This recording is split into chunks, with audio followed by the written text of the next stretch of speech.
Masechet Sanhedrin, traité Sanhedrin, Daf Mem, feuille numéro 40, tout en haut de la page, Mishnah, Hayu Botkin Otan Besheva Hakirot, ont vérifié les témoignages avec 7 questions sur le moment et l'endroit de l'événement sur lequel ils témoignent. Lesquels sont Be'ezo Shavua, durant quelle septaine d'années, Be'ezo Shana, durant quelle année, Be'ezo Chodesh, durant quel mois, Be'kama B'chodesh, quel jour du mois, Be'eze Yom, quel jour de la semaine, Be'eze Sha'a, quelle heure, Be'eze Makom, quel endroit. Rabbi Yossé Omer, Rabbi Yossé dit Be'eze Yom, Be'eze Sha'a, Be'eze Makom. Quel jour de la semaine, quelle heure, quel endroit. Makri Matem Moto, ensuite on leur demandait, est-ce que vous connaissez celui qui a été tué? Est-ce que c'est un juif ou un non-juif? Il traitait beau. Est-ce que vous avez averti le meurtrier de ce qui allait lui arriver? Aoved Abodazara et Miravad, si le témoignage portait sur quelqu'un qui aurait fait d'idolâtrie, quelle idole a-t-il servi? Ou Bamé Avad, et de quelle manière l'a-t-il servi? Kola Marbe Bibdikot Areze Meshubach. Tout celui qui rajoute des questions est digne de louange. Maase ou Badak Ben Zakkai Be'ogtse Tenim. Une fois Ben Zakkai a posé des questions sur les queues des figues du figuier au pied duquel avait eu lieu le meurtre. Ma ben Hakirot Livdikot. Quelle est la différence entre les 7 premières questions et les questions suivantes dont on a parlé? Hakirot, les 7 premières questions,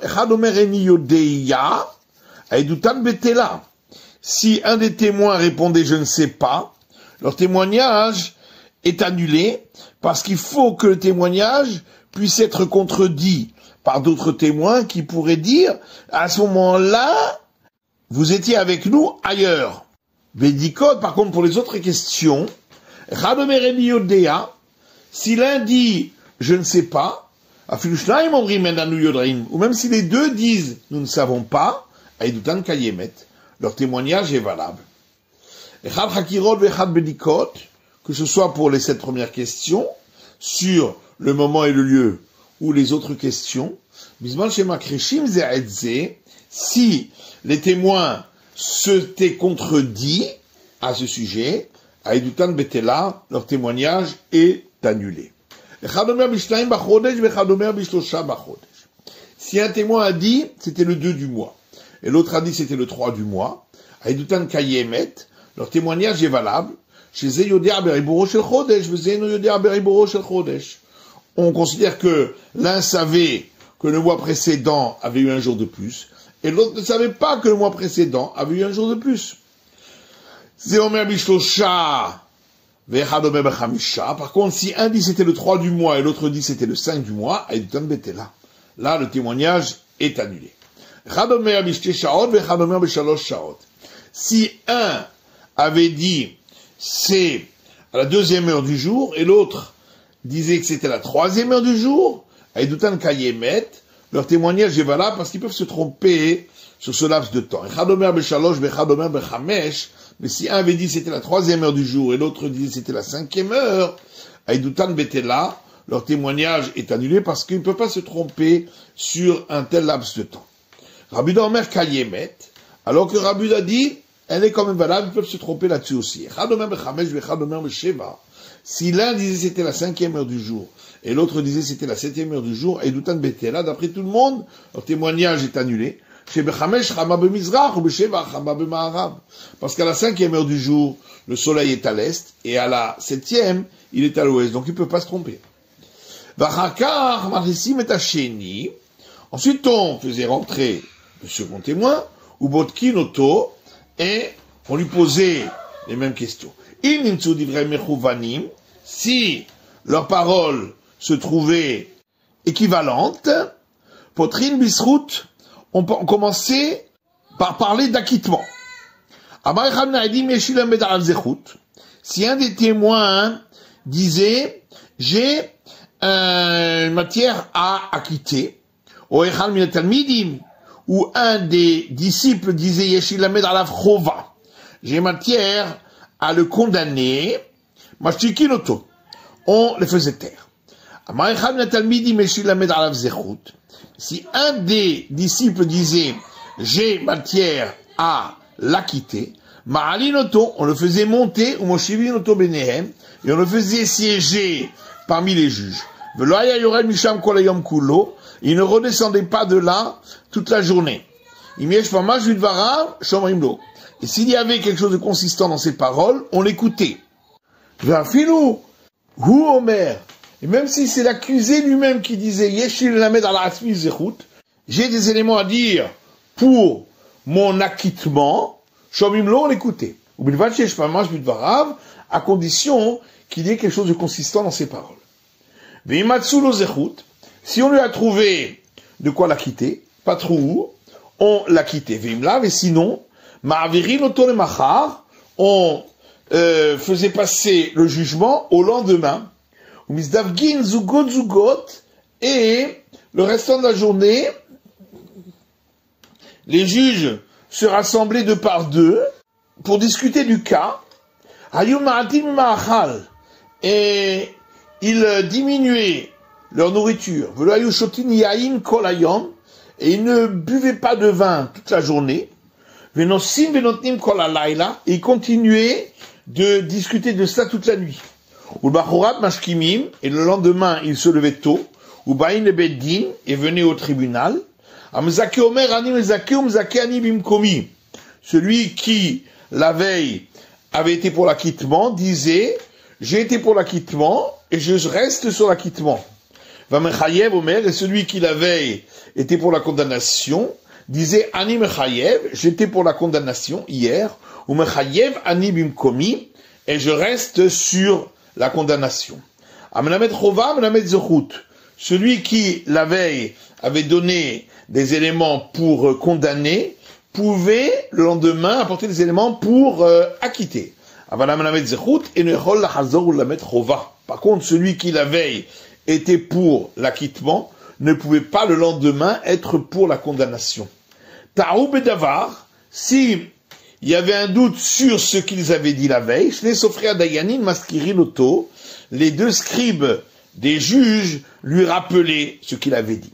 Si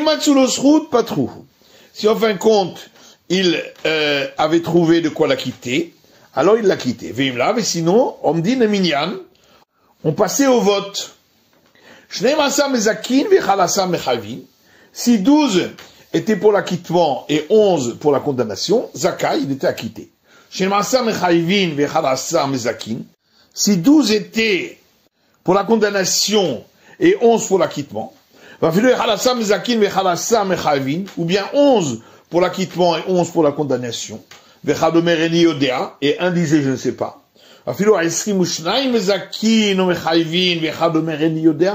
Ou même s'ils étaient 22 à être pour l'acquittement ou pour la condamnation, et un disait je ne sais pas, il faut Dayanim, faut rajouter des juges parce qu'il n'y avait pas 23 avis. Combien on rajoutait toujours 2 par 2. Jusqu'à ce qu'on arrive au nombre de 71. Et si alors il y avait 36 qui acquittaient et 35 qui condamnaient, Zaka, il était acquitté. S'il y en avait 36 qui condamnaient et 35 qui acquittaient, ils continuaient à discuter les uns avec les autres, jusqu'à ce que un de ceux qui avaient condamné accepte les paroles de ceux qui avaient acquitté, ou inversement. Gemara, Manan Emile, d'où sait-on, ce qu'on a dit dans la Mishnah, qu'il y avait cette question concernant le moment et l'endroit. Rabbi dit la marquera parce que le verset dit, Vedarashta, vechakarta, vesha'alta hetev. Et tu rechercheras, et tu examineras, et tu demanderas bien. Ce qui fait 3 questions. Vomer, un autre verset, Ve'ugan lecha ve'shamata ve'darashta hetev. Il te sera raconté, et tu entendras, et tu rechercheras bien. Ce qui fait encore deux questions. Ve'omer. Et il est dit encore, ve'darshu hashofetim hetev. Et ils chercheront les juges bien, ce qui fait encore deux questions. Et donc, 7 questions en tout. Pourquoi on ne dirait pas que ces 3 versets s'appliquent donc à 3 fautes différentes, et pour chacune, il y a le nombre de questions qui est écrit dans ce verset. Car sinon, la Torah aurait dû parler de cette question sur le même cas. La Gemara répond étant donné que dans tous ces cas-là, on a parlé d'examiner les témoins, mais Hadadé et Alfé, on peut déduire les unes des autres. Et puisqu'on peut déduire un cas de l'autre, c'est comme si toutes les questions avaient été écrites sur le même cas. La Gemara dit mais pourtant les cas ne se ressemblent pas, on ne peut pas apprendre de l'un de l'autre. Siman palat saif hatra'a. C'est le moyen mnémotique pour se souvenir des différences entre ces 3 cas. Iralidachat, la ville qui s'est adonnée à l'idolâtrie, qui est le cas du premier verset, la Nartartelodamia, ne ressemble pas au cas des 2 autres versets. Sheken Mamonan Palat, parce que dans les 2 cas des 2 autres versets, les biens restent tels que, alors que pour la ville qui s'est adonnée à l'idolâtrie, les biens sont brûlés. Avodazara, la Nartartelodamia, pareil, le cas du particulier qui s'est adonné à l'idolâtrie, dont parle le second verset, ne ressemble pas aux 2 autres cas des 2 autres versets. Chez Ken Besaïf, parce que dans les 2 autres cas, le châtiment est la mort par l'épée, alors que pour l'idolâtrie, il s'agit de la mort par lapidation qui est plus grave. Et il dit, le troisième cas qui parle des témoins qui ont été contredits par d'autres qui leur ont dit, mais à ce moment, vous étiez avec nous ailleurs, ne ressemble pas aux 2 autres cas chez Ken Sechinatra, parce que dans les 2 autres cas, il faut avertir avant la faute, ce qui n'est pas le cas pour les témoins. Et la Gemara répond, on peut quand même déduire chaque cas des 2 autres, puisque pour chaque cas, il est écrit le mot avec soin. Uxera shava mufne. Et les termes qui servent pour cette déduction sont en trop. Deilo mufne, parce qu'ils n'étaient pas en trop, ikal mifrach. On aurait alors le droit d'objecter à l'encontre des comparaisons entre les cas, comme on l'a vu auparavant. Et la Gemara dit, là, effectivement, afnouye moufne, les mots sont en trop. Puisque concernant les témoins qui avaient été contredits, on aurait pu écrire dans le verset, et ils chercheront, et ils examineront. Le verset a changé en disant le mot avec soin. C'est donc que le mot est en trop. Et la Gemara dit, oui, mais le mot est en trop que pour l'un des cas et pas pour l'autre. Alors, effectivement, pour les 2 versets concernant les témoins contredits et le particulier qui s'est adonné à l'idolâtrie, effectivement, ces mots sont en trop, parce que, à la place, on aurait pu écrire plutôt, ils examineront. Et là, mais dans le verset concernant la ville qui s'est adonnée à l'idolâtrie, qu'est-ce qu'on aurait pu écrire? Voilà que tous les termes concernant les différentes questions avaient déjà été écrits dans le verset. Et la Gemara répond à Tamnami afnouye moufne. Là-bas aussi, les mots sont en trop. Mais Davel mirtav darosh tidrosh. Puisque on aurait pu écrire rechercher, tu rechercheras. Ou chakor tirkor. Ou examiner, tu examineras. Shanikra bedibouré behetev. Et le verset a changé son expression en disant avec soin, Shmarmina la afnouye, c'est donc que c'est venu pour être un mot en trop, pour utiliser pour cette déduction par similitude des termes.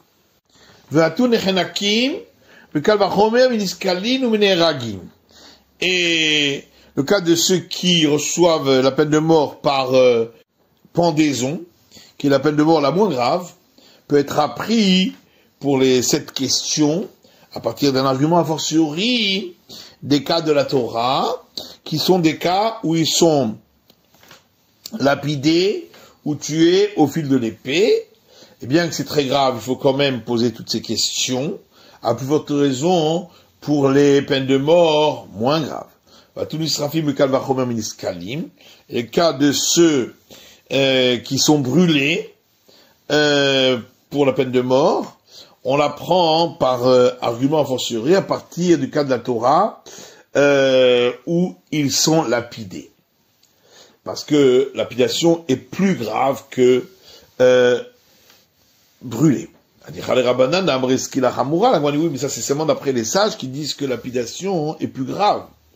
Et là, Rabbi Shimon Amasrefa Hamura Maïkal Mimar. Mais d'après Rabbi Shimon qui dit que être brûlé, c'est plus grave que lapider. Qu'est-ce qu'on va dire?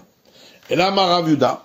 C'est pourquoi Rav Yehuda dit autrement. On apprend les 7 questions à partir des versets suivants. Vehine emet nachon. Concernant la vie qui s'est adonnée à l'idolâtrie, il est écrit et voici, c'est vrai, c'est juste.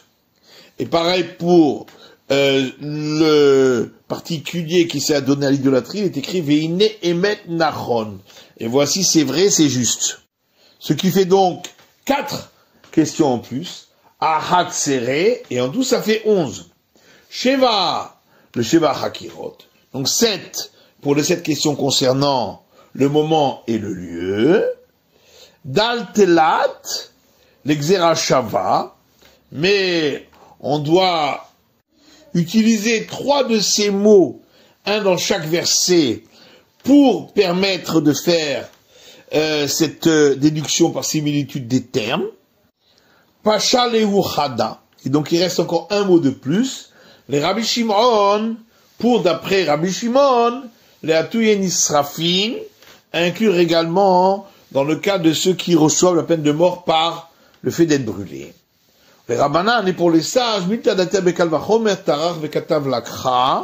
on doit dire que même ce qu'on peut apprendre par argument a fortiori, le verset s'est fatigué à l'enseigner. Là-dessus, Rabbi Avaou s'est étonné en disant peut-être que ce mot en plus est venu pour les sages rajouter une question en plus. Mais est-ce qu'il y a possibilité de 8 questions concernant le moment et le lieu? Pourquoi pas?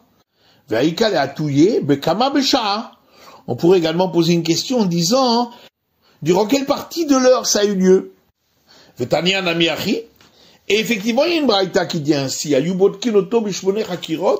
on les examinait avec 8 questions concernant le temps et le lieu. On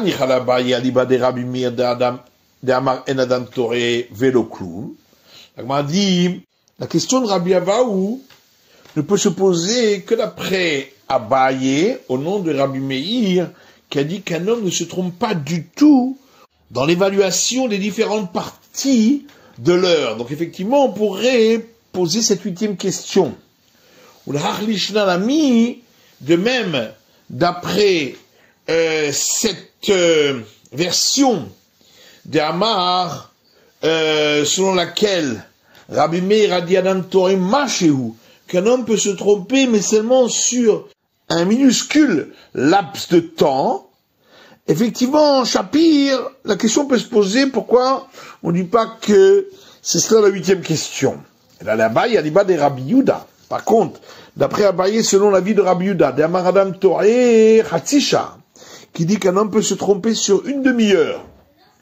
Ou le Rava d'Amar Taouin Shetuva, ou d'après Rava qui dit que les gens peuvent se tromper sur un laps de temps encore plus long. Maïka le Memar, Alors, comment va-t-on expliquer? Quelle aurait pu être la 8e question? Et là, la Touye Bekama Bayovel. Seulement, la 8e question aurait été de dire quelle année du jubilé? La Gemara dit là-dessus, Haïnou Bézé Shavua. C'est inclus dans la question que l'on demande, de quelle septaine d'années s'agit-il? Et là, la Touye Be'eze Yovel. Mais la 8e question aurait pu être de demander de quel cycle de jubilé s'agit-il? Veidar et l'autre, c'est-à-dire Rav Yehuda, qui ne tient pas compte de cette question de Rabbi Avaou, c'est parce qu'il pense qu'Evande Amar Be'eze Shavua, qu'à partir du moment où on a demandé de quelle septaine d'années il s'agit, l'Oba et Be'eze Yovel, on n'a pas besoin de demander de quel cycle de jubilé, parce que c'est impossible que ils viennent témoigner sur un autre cycle de jubilé, c'est-à-dire sur un fait qui s'est passé il y a plus de 50 ans. Rabbi Yossé Omer, on a vu dans la Mishnah que Rabbi Yossé disait qu'on n'en posait que 3 questions. Quel jour, quelle heure, quel endroit? Tania, il y a une braïta qui dit, Amarlem Rabbi Yossé le Chachamim, Rabbi Yossé a dit aux sages, le Divrichem, d'après vous, Misheba ve'ama et Mesharago. Si quelqu'un vient et dit, hier, il a tué, Omerlo Beze Shavua, est-ce que le juge va lui demander quelle septaine d'années? Bezoshana, ou quelle année? Beze Chodesh, ou quel mois? Bekama ba Chodesh, ou quel jour du mois? Mais de toute façon, il a déjà dit hier. Amroulo, alors les sages ont dit à Rabbi Yossé, d'après toi, Misheba ve'ama arshav, harago. Si quelqu'un vient et dit, maintenant il l'a tué, Omerlo Beze Yom, est-ce qu'on va lui demander quel jour? Beze Sha'a, ou quelle heure? Beze Makom, ou quel endroit? Et là, mais il faut dire, Avalgad de l'Otseri, Raminanali, que bien que ces questions ne sont pas nécessaires, on les pose quand même, qu'il dit Rabbi Shimon ben Elazar, comme a dit Rabbi Shimon ben Elazar, que c'est pour les troubler. Hanami, donc pour ta question aussi, Avalgad de l'Otsari, bien qu'on n'ait pas besoin de poser toutes les questions, Raminanali, on lui pose quand même, qu'il dit Rabbi Shimon ben Elazar, comme dit Rabbi Shimon ben Elazar, pour troubler les témoins. Vers Rabbi Yossé, alors que Rabbi Yossé lui pense, et Mesharago, lorsqu'il dit hier, il a tué, Shriar Berov et Duyot. Ça, c'est un cas qu'on trouve très souvent, pour la plupart des témoignages. Arshavarago. Mais de dire, maintenant il vient de tuer, lo Shriar Berov et Duyot. Ce n'est pas un cas qui est courant pour la majorité des témoignages, c'est pourquoi on n'en tient pas compte. Makirimatemoto, la Mishnah disait qu'on leur demande, est-ce que vous connaissiez celui qui a été tué? Tanou Rabbanan, nos sages ont enseigné dans une braïta. Makri Matemoto, on leur demande, est-ce que vous connaissez celui qui a été tué? Nochi Harag, Israël Harag. Est-ce que c'est un non-juif qui a été tué ou un juif qui a été tué? Itretembo, est-ce que vous l'avez averti, l'assassin? Qui ben à la vatra, est-ce qu'il a accepté sur lui l'avertissement? Il tire sur le mita. Est-ce qu'il a accepté sur lui d'être condamné à mort s'il tuait l'autre? Et mit Betorke de Dibourg. Est-ce qu'il l'a tué durant le temps de parole de salutation au maître après l'avertissement? À Oveda Bonazara, lorsqu'ils avaient témoigné sur quelqu'un qui s'était adonné à l'idolâtrie. Biavad, on lui demandait quelle divinité a-t-il servi? L'Ifraor Abad, le Marcoulis Abad, est-ce qu'il a servi le Péor ou a-t-il servi le Marcoulis? Ou pas Avad, et de quelle manière l'a-t-il servi? Beziboire, en abattant rituellement un sacrifice pour lui? Bekitour, en brûlant le sacrifice sur l'autel? Bénissour, par libation? Bishtahavaa, en se prosternant? Amaroula, ou l'a dit, mais la Torah. Où voit-on dans la Torah que il faut qu'il ait été averti pour qu'il soit condamné à mort? Chez Neymar, parce qu'il est écrit, et l'homme qui prendra sa sœur, fille de son père ou fille de sa mère, verra et tervata, et il verra sa nudité. Atuberiat aliamilta. Est-ce que la faute ici, c'est de voir? Et là, ad sheyaruhu ta'amo shel davar. Seulement le verset vient dire qu'il faut que les témoins lui ont fait voir le motif de son crime. Imeno Inyan le karet, et puisqu'on n'en a pas besoin pour la sanction d'être retranché du peuple qui est écrit concernant celui qui aurait relation avec sa sœur, Teneo Inyan, on utilise cela, les malkout, pour la sanction de la flagellation, puisqu'elle s'applique également à celui qui aurait relation avec sa sœur. C'est la fin de l'étude du Daf Mem de la feuille numéro 40.